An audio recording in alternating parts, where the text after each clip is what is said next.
Hello, everyone. Now, I've just seen Hocus Pocus 2. It came out on the 30th of September to Disney Plus, and I was really looking forward to this one.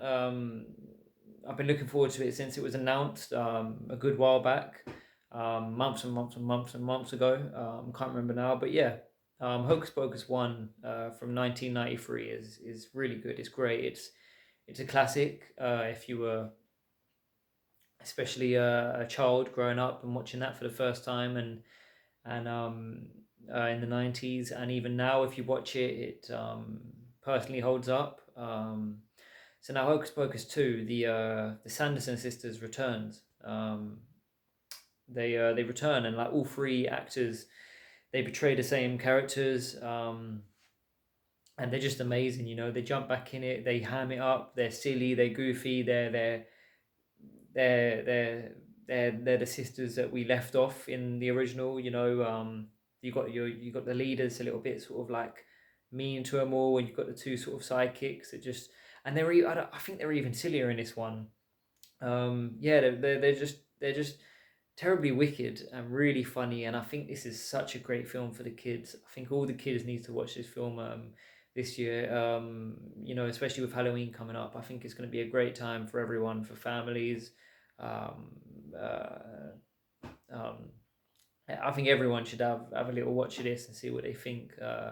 Maybe have a little double bill, the first one and now the second one. Yeah, so the film takes place in a modern day. They're not explicit with it. It just says present day, um, and we're introduced to like new characters. These two friends that are on the verge of becoming 16, and obviously, like the Sanderson sisters returned, and they've got to stop them. And yeah, I don't know. This film just feels like a vehicle for the three Sanderson sisters to just go wild and be chaos, in such a beautifully silly way. And they blend the writers blend props into the plot really well, and props drive the plot forward as well, with, like, say for instance hoverboards are used, in a really cool scene with like all the witches have to take a vessel in which they can fly around with. Obviously, the main sister gets her broomstick, and she's in charge, isn't she? And the rest of them have to pick up other miscellaneous items they can find in a supermarket. So you've got hoverboards, and you've got like vacuum cleaners and whatnot, and like it just creates a beautiful scene, like wicked scene when they're just flying in the night sky. I think it's nighttime anyway. Just a lot singing throughout, dancing, laughing, just being wicked. Yeah, there's a couple actors you'll recognize, especially the main lead from Werewolves Within. He's quite a main character here. He appears throughout, um, and his character, he's like he owns their old the Sanderson sisters' old home, but now he's turned it into like a gift shop, like Halloween themed, like a goth shop. You get your candles, you get your, I don't, that sort of stuff, and like a themed store.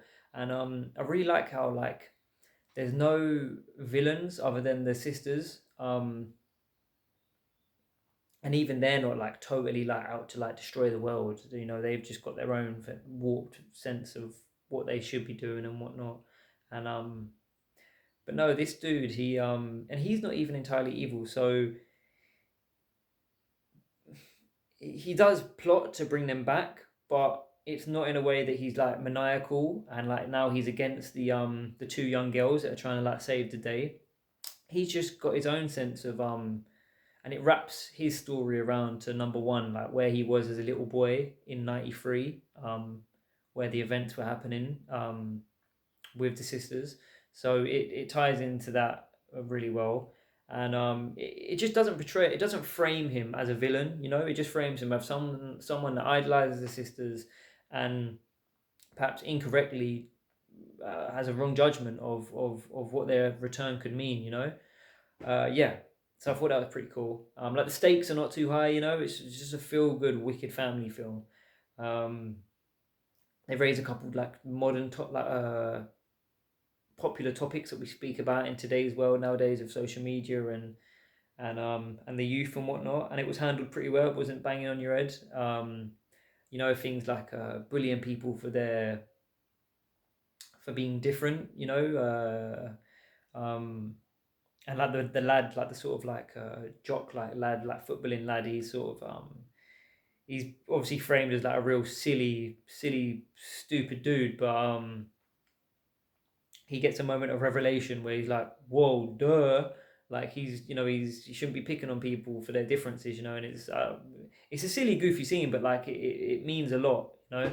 Um, yeah, um, just the way the Sons and Sisters talk, you know, in their ye old English, sort of like centuries old way they speak is really good. They really like hammer that home in this one.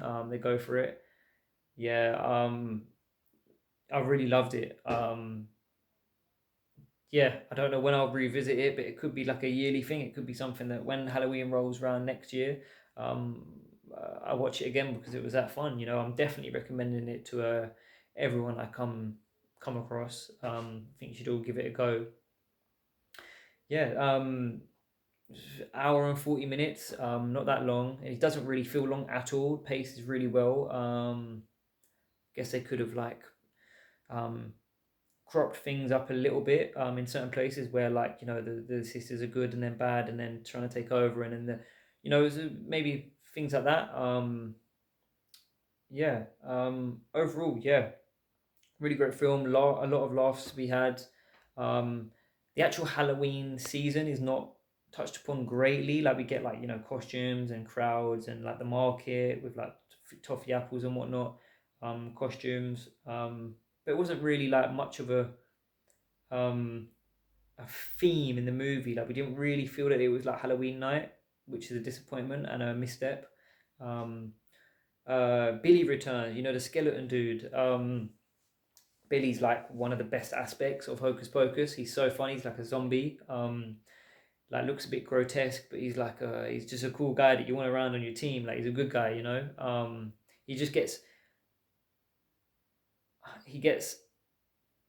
wrapped up in the Sanderson sisters' story when he wouldn't have chosen to be. You know, when you watch the film, you realize why. He's in a series of unfortunate events, but he's really class. When I see he jumped on screen, you know. And when he heard the Sanderson sisters were back, he was just ready to jump back in his grave and go to sleep for another 100 years, you know, or 30 years. Yeah, listen, Hocus Pocus 2, I really enjoyed it. Have a watch and see for yourself. Thank you.